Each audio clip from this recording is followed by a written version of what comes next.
Atas nama pemerintah daerah Kabupaten Flores Timur, saya menyampaikan selamat Hari Kesatuan Gerak PKK yang ke-53 tahun 2025 dengan tagline Lompatan Jauh Flores Timur.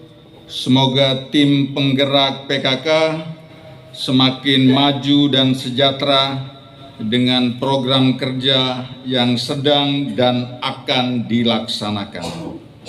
Maka dengan ini saya membuka rangkaian peringatan Hari Kesatuan Gerak PKK ke-53 tingkat Kabupaten Flores Timur.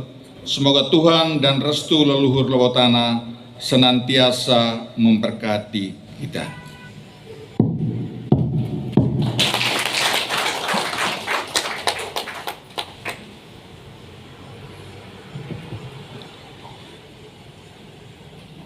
Baik, sekali lagi selamat siang untuk kita semua. Salam sejahtera, Assalamualaikum warahmatullahi wabarakatuh. Om Swastiastu, Namo Buddhaya, salam kebajikan, salam sehat buat kita semua.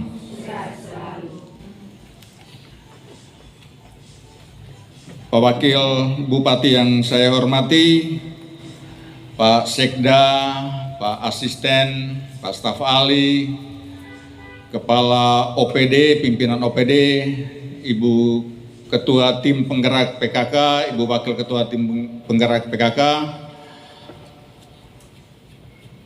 Ibu Bapak Camat yang sempat hadir pada kesempatan ini, pengurus tim penggerak PKK, pengurus Dekra Nasda, dan juga pengurus Posyandu yang baru dilantik yang saya hormati.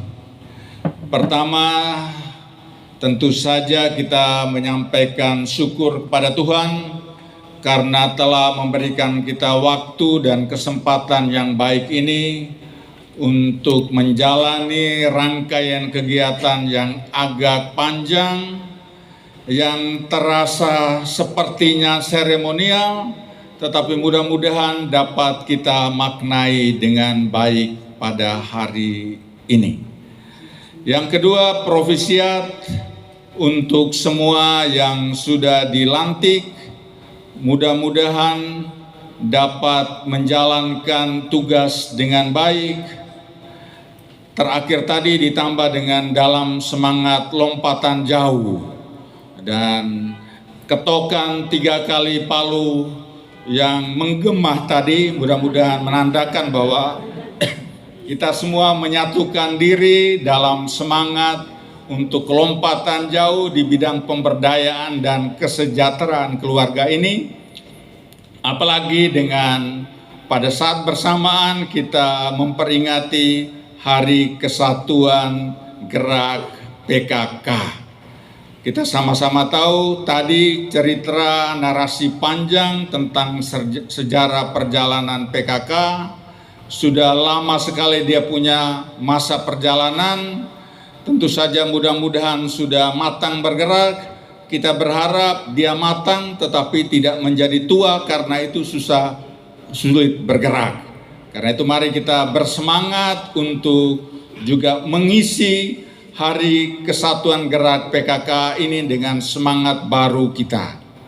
Saya mendengar laporan bahwa Hari Kesatuan Gerak PKK ini juga akan diisi dengan kunjungan ke lokasi terdampak bencana, saudara-saudari kita pengungsi di sana. Saya memberikan apresiasi pada langkah awal PKK Wajah Baru Flores Timur ini.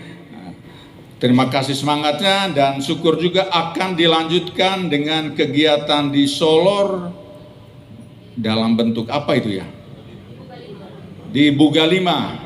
Mudah-mudahan kesejukan ibu-ibu yang biasa diberikan kepada bapak dan anak-anak saja juga dapat diwartakan, disebarkan ke Bugalima sehingga Bugalima dan Ilepati menjadi semakin sejuk untuk kesatuan, kenyamanan, kerukunan Flores Timur pada umumnya.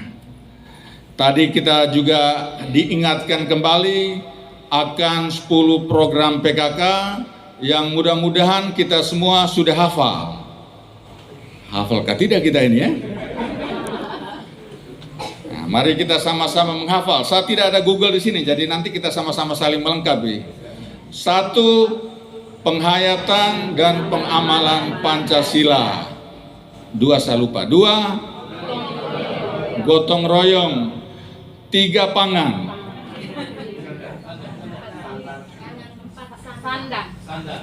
Tiga pangan, 4 sandang, 5 perumahan, 6 pendidikan dan keterampilan, 7 kesehatan, 9 sekarang ya, 8 pengembangan kehidupan berkoperasi, 9 lingkungan hidup, sahafal, 10 perencanaan sehat. Nah, ternyata nilai masih di bawah 5 nih, belum lulus nih. Hafalnya cuma 5-6 saja. Jadi baik kita menghidupkan kembali ingatan ini juga sebagai bagian dari menghidupkan kembali PKK ini. Hafal 10 programnya, lalu mudah-mudahan lagunya juga dihafal. Kita semua tadi kelihatan tidak ada yang menghafal. Ibu PKK hafal semua tadi ya. Lagu PKK hafal, Dekranasa tidak hafal. Lalu yang terakhir Hari Gerak juga tidak hafal. Nah, mudah-mudahan itu juga bagian dari upaya kita untuk menghidupkan kembali PKK. Tentu saja pertanyaan ini, betul atau tidak nih kita mau merayakan hari ini dengan beberapa seremonial ini, dan kita punya itikat mau menggerakkan sedikit, menghidupkan dalam keterbatasan kita yang ada. Memang Pak Sekda tadi ada pasal 6 tadi itu, saya ingat itu. Pasal 6 SK itu segala beban yang menjadi konsekuensi dari keputusan ini menjadi tanggung jawab dari APBD. Saya bilang gini, betulkah tidak ini pasal 6 ini? Kita sama-sama tahu pasal 6 ini berlaku dengan konteks efisiensi. Sebelum konteks efisiensi saja kita megap-megap, apalagi tambah konsekuensi efisiensi ini. Jadi kita sama-sama tahu, karena itu kita juga paham, tetapi bagi saya beberapa hal perlu kita lakukan dengan serius. Syukur bahwa sudah mau ambil langkah ke Kongai atau di mana tempat pengungsian, Kobasoma dan ke Solor, itu merupakan awal Buga 5, mudah-mudahan awal pemanasan mesin yang diikuti dengan mesin yang semakin baiklah begitu. Nah, dia tidak seperti mesin apa yang setelah lari kencang dia macet itu, tapi dia menjadi mesin Mercedes lah. Jadi pelan-pelan, tapi 5 tahun dia tambah kuat, akhirnya menjadi tambah kencang begitu ya. Jadi mudah-mudahan kita semangat hari ini. Bagi saya ingin memberi bobot beberapa program pada hari ini. Pertama, terkait dengan penguatan institusi keluarga. Ibu Wakil, saya gaya bahasa Inggris sedikit lah supaya Ibu juga mengerti dengan enak. Ini mengerti sebenarnya. Strengthening of the institution of family. Nah, bagi kita tentu saja keluarga hari ini dihadapi dengan tantangan serius serius dengan dunia kita yang sangat digitalized, dengan berbagai implikasi perubahan-perubahan sosial yang sangat serius kita hadapi. Dan kalau di mana-mana kita diskusi, orang selalu mengatakan bahwa kunci menghadapi perubahan-perubahan sosial yang gelombangnya besar ini adalah lembaga yang namanya keluarga. Dan kita sama-sama tahu juga pada saat yang sama bahwa lembaga keluarga pada hari-hari ini juga banyak retak-retaknya begitu. Karena itu barangkali kita juga menaruh perhatian pada penguatan institusi ini. institusi keluarga, berbagai kreativitas yang ada, apalagi dengan perkembangan teknologi informasi, barangkali juga kita mendaya gunakan itu teknologi informasi sehingga juga warta, narasi-narasi untuk penguatan lembaga keluarga tidak perlu anggaran besar karena kita pakai medsos saja, kita pakai untuk penguatan institusi keluarga. Institusi keluarga yang bagi kami dijadikan institusi untuk juga mengolah kerohanian kita ya. Di tengah situasi sekarang saya kira aspek kerohanian menjadi sangat penting. Aspek kejasmanian juga saya kira penting.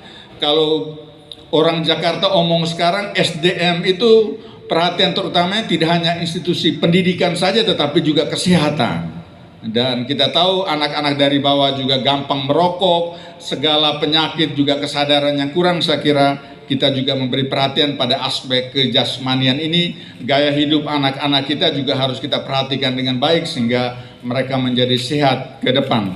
Apalagi sebagaimana saya selalu kasih sambutan dengan Camat Adonara Timur, dia biasa omong soal stunting ini.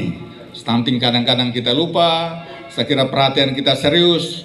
Kita bertanggung jawab atas Indonesia emas karena dari keluarga, dari perhatian kita pada anak-anak di dalam kandungan dengan ibunya sampai kepada umur 1000 hari adalah kunci untuk masa depan generasi emas kita sebagai suatu bangsa, sebagai juga satu daerah. Lalu juga keluarga yang memberi perhatian pada kecerdasan emosional di tengah media sosial yang orang gampang emosi di medsos, barangkali juga anak-anak kita semua melatih diri untuk semakin cerdas secara emosional, juga kecerdasan sosial, dan tentu saja terakhir kecerdasan digital. Digital ini membawa penyakit besar tuh untuk kita.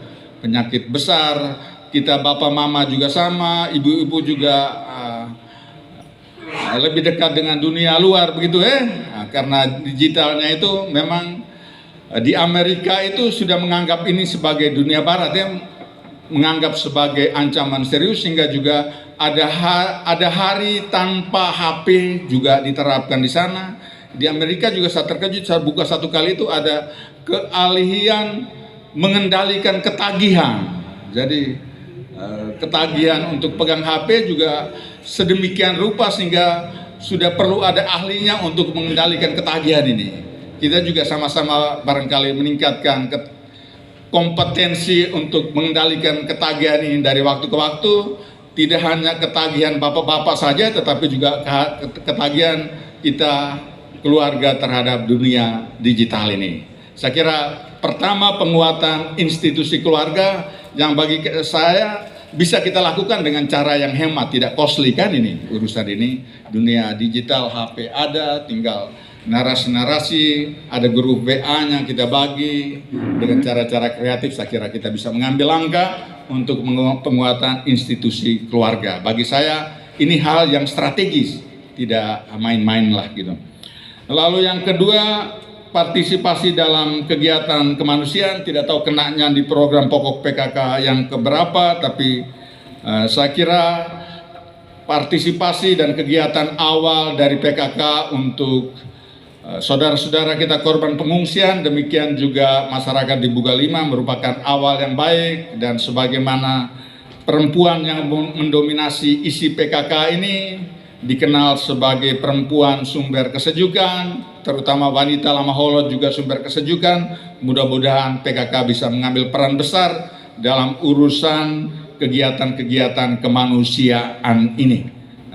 Sebagai satu wilayah kita biasa spontan menanggapi kejadian-kejadian kemanusiaan, tapi kalau PKK berada di garda terdepan mengambil peran besar di situ, tentu kita bersyukur sekali untuk itu. Yang ketiga adalah partisipasi dalam kegiatan pemberdayaan ekonomi. Kita sama-sama dengar tadi di tahun 1957 itu startingnya adalah dari home economy tadi ya, home economy. Dan saya kira kalau hari ini peringatan Hari Gerak Kesatuan Gerak PKK, saya kira kita ingat kembali bahwa peran kita dalam pemberdayaan ekonomi juga kuat. Mudah-mudahan bisa mengambil partisipasi banyak dalam menggunakan, sama-sama berjuang supaya dana desa untuk pemberdayaan ekonomi juga ibu PKK ambil alih. Dan kita punya program pemberdayaan ekonomi 50 juta per desa atau per kelompok itu. semoga PKK bisa ambil 6 paket A50 juta itu untuk 6 daerah korban bencana di Lewotobi sana, entah pengolahan ikan atau apa, sehingga juga masyarakat pengungsi kita di bawah ada kegiatan aktivitas ekonomi begitu. Mudah-mudahan bisa diterjemahkan sehingga ada juga program yang bisa di-running dari awal untuk pemberdayaan ekonomi. Jadi ini ramah sekali PKK dengan Dekranasda ya, Dekranasda. Dan yang keempat, dalam kaitan dengan home ekonomi dan kreatif ekonomi, kita nanti entah tahun ini atau tahun berikut kita buka gerai kreatif di depan itu, di taman kota itu mungkin ada gerai kreatifnya di situ. Dulu saya pikir di dekat pertigaan Weri itu ada satu gedung nganggur di situ, tetapi untuk orang-orang ekonomi mereka mengatakan bahwa tempat itu kurang strategis. Lebih baik tempatnya di taman kota, kita punya lahan yang masih luas. Mudah-mudahan kita bisa buka toko oleh-oleh, gerai kreatif di situ, dan kalau PKK Dekranasda bisa diberi kepercayaan untuk mengelola itu mungkin baik sekali, sehingga juga lembaga ini menjadi konkret kegiatannya. Lalu yang kelima, kita juga tadi dengar tentang Asta Cita, banyak kegiatan nasional yang dibawa ke daerah sekarang ini. Itu yang paling menonjolkan makan bergizi gratis, yang dampak ekonominya akan sangat besar gitu. Akan sangat besar dari makan bergizi gratis ini, karena butuh sumber protein, daging di situ, daging ayam, daging apa saja, telur ayam, sayur mayur, makan ikan, sayur-sayuran dan lain sebagainya. Dan karena itu kelompok-kelompok di desa-desa sudah harus bergerak untuk menyambut program nasional ini. Barangkali tahun ini kita ditargetkan dari pusat dan provinsi, kita mulai dari 1 atau sampai 3 dapur SPPG, Satuan Pelayanan apalah begitu, untuk urusan makan bergizi gratis ini. Mudah-mudahan kita siap menyambut, dan hitungan secara keseluruhan itu ada 32 dapur untuk Flores Timur ini dari NTT, yang jatahnya itu ada sekitar 809 dapur SPPG. Karena itu kita siap, ini pekerjaan besar. Duitnya duit dari pusat sekalipun awalnya itu kita harus cari uang dari investor begitu. Tapi dalam waktu cuma 1-2 bulan itu uangnya sudah kembali. Nanti kita sama-sama keroyokan, siap sedia untuk juga berperan menyumbang secara ekonomi. Kebutuhan bahan-bahan bakunya sangat kuat di situ. Itu lalu terkait dengan Posyandu ini juga kita punya cek kesehatan gratis yang orang Jakarta dan orang provinsi itu sementara tagih kita. Capaian kita sampai dengan akhir tahun ini besar sekali. Sampai dengan Juni 90% masyarakat kita harus sudah cek kesehatan gratis semua. Ada 17 item atau berapa item itu yang harus dicek, termasuk juga dengan kesehatan jiwa ya. Tapi kan sudah gratis semua, ada kolesterol, jiwa kita kurang, tapi Maumere punya banyak sekali, mereka punya ribuan orang yang gangguan jiwa di sana tuh. Itu karena mereka relatif sudah mulai individualistik, ya toh. Menurut teori Durkheim itu semakin individualistik, peluang untuk bunuh diri dan sakit jiwanya semakin besar di situ. Tapi kalau kita jaga kekompakan sosial kita itu, mudah-mudahan kita tidak banyak sakit jiwa lah gitu. Sayang di situ. Tapi kolesterol bapak-bapak kita itu kan tidak mau cek, toh takut jangan sampai ada penyakit. Ini beban berat untuk bapak ibu camat dan kepala-kepala desa dan juga Posyandu PKK supaya meyakinkan, memaksa kita punya bapak-bapak itu mulai rajin cek sedikit kolesterol, asam urat, gula darah. Kita yang biasa cek di kampung itu kan diketawain, apa yang cek-cek ini. Tapi kita harus mulai terbiasa untuk cek-cek kesehatan ini, dan obat yang diberikan akan lebih customize sesuai dengan penyakit yang ada, dan kita bisa mengantisipasi sehingga angka kematian dan angka harapan hidup kita menjadi lebih baik. Dan itu merupakan bagian dari indeks pembangunan manusia yang menunjukkan bagaimana daerah ini bisa membangun dirinya dengan lebih baik. Saya kira itu ada 5 poin pembobotan yang saya sampaikan pada kesempatan ini. Mudah-mudahan hari ini kita sudah buang waktu cukup banyak, sekian jam untuk seremonialnya, tetapi akan ditindaklanjuti dengan kegiatan-kegiatan yang lebih bertenaga, sehingga kita menghadirkan lembaga PKK ini sebagai lembaga yang ada gunanya di daerah ini, sekalipun dengan minta maaf, Ibu Ketua Tim Penggerak PKK-nya masih balik ke Jakarta dulu sampai Juni, setelah itu baru datang bersama-sama. Tapi Ibu Wakil Ketua ini kan penuh semangat toh, apalagi didamping oleh Pak Wakil sendiri, akan lebih semangat lagi menggerakkan PKK dan membuat keluarganya menjadi contoh dari gerakan PKK yang berhasil di daerah ini. Saya kira itu saja yang boleh saya sampaikan pada kesempatan ini. Mari kita menjadikan momentum ini tidak sekedar seremonial, saya minta maaf selalu ulang, tetapi momentum yang benar-benar berguna untuk penggerakan kehidupan PKK. Sekian saja yang boleh saya sampaikan. Selamat siang sekali lagi, terima kasih. Assalamualaikum warahmatullahi wabarakatuh. Om Santi Santi Santi Om, Namo Buddhaya, salam kebajikan, salam sehat buat kita semua. Selamat siang.